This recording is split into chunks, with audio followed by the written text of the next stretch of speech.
Ang mahal lang ano nila ha. Yung pinakita lang yung mga tirang pagkain ng astronaut. Mahal kung totoo siya, no? €35.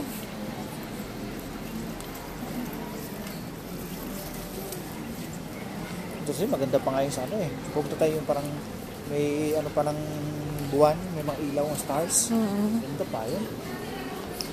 Pero ito lang, ay yun, ganun kamahal lang tingnan na kanilang mga gamit. Kasi hindi worth sa presyo nila eh, no?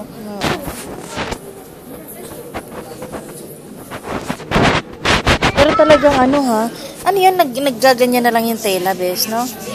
Pinakita lang kung ano suot pa sa loob. Doble-doble, hindi lang isang suot niya. Tapos may mga oxygen pa, no? Hindi pressurize. Ang swerte naman ng mga taong Eh, pro babae, oh. Ngayon sila, pero sila babae. Sakay. Talaga? Claro, mga babae. Yung iba mga namatay ba sa'yo? No? Re-entry failure, yung mga namatay, di ba, bes? Yung failure.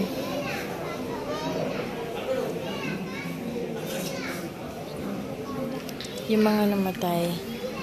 The fallen astronaut.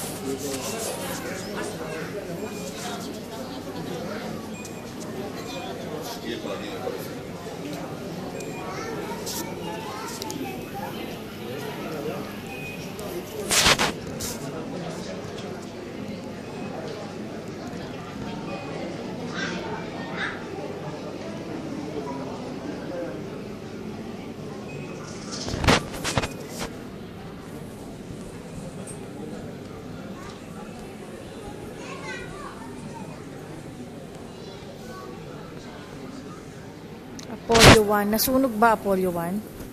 Siguro pag-angat yata, sabog ka agad. Ito naman yung re-entry failure na matay din, no?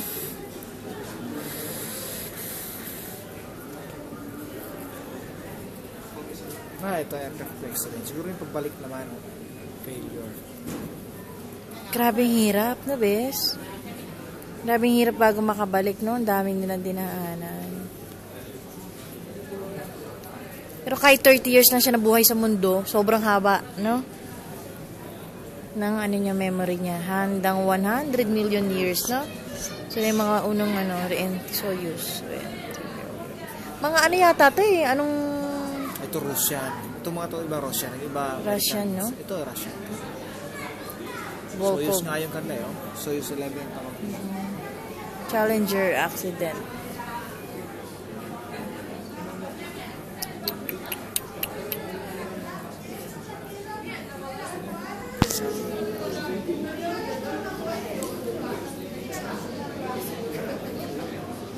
Hapon.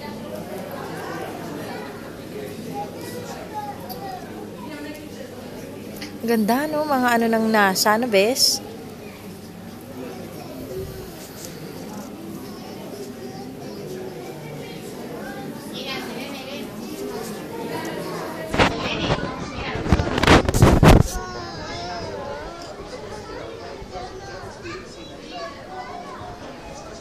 Ito yung satellite? Ay, ano to? Saan sa gamit nila? Sa pag-land sa ano? Sa naglalagay satellite? Ano kaya yung mga yan, no? Ano? Receivers. Sa mga principles, nung araw ko pa lang alam na nila yung ano, yung plakas. Oo, no, bes?